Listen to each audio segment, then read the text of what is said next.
Assalamualaikum warahmatullahi wabarakatuh. Om Swastiastu, Namo Buddhaya, Salam Kebajikan. Akhirnya Dokter Tipa muncul lagi ke permukaan, sahabat. Apanya yang muncul? Ya, isunya. Karena kan selama ini Dokter Tipa luar biasa menghilang pasca adanya insiden Farhat Abbas itu, yang dia dituding melakukan hubungan AIU dengan pengacaranya, tapi takut untuk mengklarifikasinya, menganggapnya bahwa itu hanya fitnah. Nah, kali ini Rismon Sianipar itu membongkar bagaimana Dokter Tipa ugal-ugalan di dalam pengelolaan keuangan penjualan buku JWP. Dan bahkan Rismon Sianipar berjanji akan konsumasi Dokter Tipa terkait soal dua hal. Yang pertama terkait soal berapa nilai jual dari buku itu. Yang kedua, dia berharap agar tulisannya dikeluarkan kalau mau menjual secara absolut. Dia tidak akan campuri lagi. Dan itu akan dia lakukan pasca SP3-nya keluar minggu depan. Nah, untuk lebih jelasnya sahabat, tak usah berlama-lama, langsung kita cek videonya. Tentang buku ini, seharusnya buku ini walaupun secara lisan ya kita sepakati, saya dengan Bu Tipa terutama sebelum cetak itu kita sepakati ada dilakukan tim manajemen yang terbuka, tetapi kenyataannya hanya orang-orang di internal inner circle dari Bu Tipa yang bahkan bendaharanya bernama Astuti pun saya tidak kenal sampai detik ini ya, yang memegang rekening ya penjualan buku JWP. Bahkan orang-orang juga banyak mengatakan lewat rekening Bu Tipa sendiri juga gitu. Jadi sebenarnya harusnya itu ya ada tim yang terbuka menangani itu, bukan tim inner circle-nya Bu Tipa. Jadi ketidaktransparan sampai saat ini. Nah, berikutnya juga kita sepakati bahwa itu dicetak di penerbit yang third party ya, pihak ketiga yang profesional, tetapi lagi-lagi janji diingkari ya, penegak kebenaran beginilah mentalitas dari seorang penegak kebenaran katanya, yang mereka yang memuja-mujanya. Ya harusnya kan pihak ketiga, penerbit pihak ketiga dan profesional. Berikutnya ya apa yang diingkari adalah ISBN ya. Harusnya ada ISBN sehingga terdaftar di perpustakaan pusat. Tetapi lagi-lagi itu diingkari, tidak ada nomor ISBN sama sekali, dan di situ saya sangat-sangat kecewa ya. Padahal pada saat pertemuan terakhir sebelum dicetak sudah saya katakan berkali-kali bahwa buku itu harus ber-ISBN. Itulah mentalitas Bu Tipa yang kalian agung-agungkan itu. Selanjutnya masalah keuntungan ya. Wah, ini keuntungan ada dua versi ya, versi premium dan versi ekonomi atau biasa. Bayangkan versi ekonomi ya, versi premium itu modal cetaknya per eksemplar adalah 150.000 dan dijual sebanyak yang dijual seharga 500.000. Maka kalau kita kalkulasi secara ekonomi, bayangkan keuntungan yang didapat, yang sampai saat ini saya tidak tahu jumlah tercetak, jumlah terjual, itu haknya dia ya. Tidak ada, bukan haknya dia, itu menjadi seolah-olah itu hak dia. Saya tidak perlu tahu ya, padahal tulisan saya 486 halaman, hampir 68 atau 70% dari isi buku itu.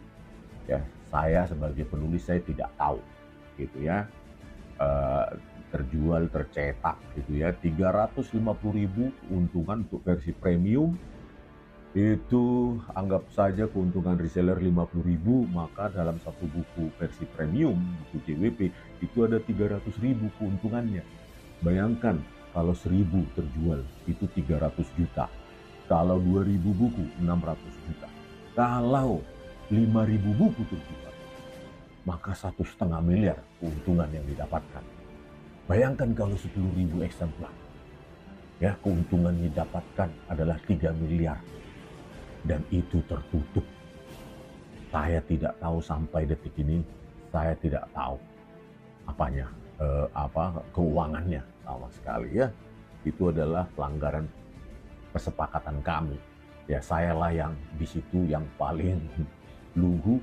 Saya kira penegak kebenaran, pejuang kebenaran, tetapi ternyata dikasih kepercayaan sedikit saja tidak bisa memegang amanah atau kepercayaan itu. Ya, itu versi premium. Ada versi ekonomi. Modal cetaknya 125.000, dijual 225.000. Ya, maka ada keuntungan 100.000 di situ. Ya, ada 100.000 keuntungan per eksemplar. Dikurangi biaya keuntungan dari reseller 25.000, maka ada 75.000 per eksemplar. Ya, bayangkan kalau 1.000 eksemplar untuk versi ekonomi laku, maka ada keuntungan 75 juta di situ bersih. Kalau 2.000 150 juta. Kalau 5.000 eksemplar laku versi ekonomi 350 juta. Ya, kalau 10.000 ada 750 juta.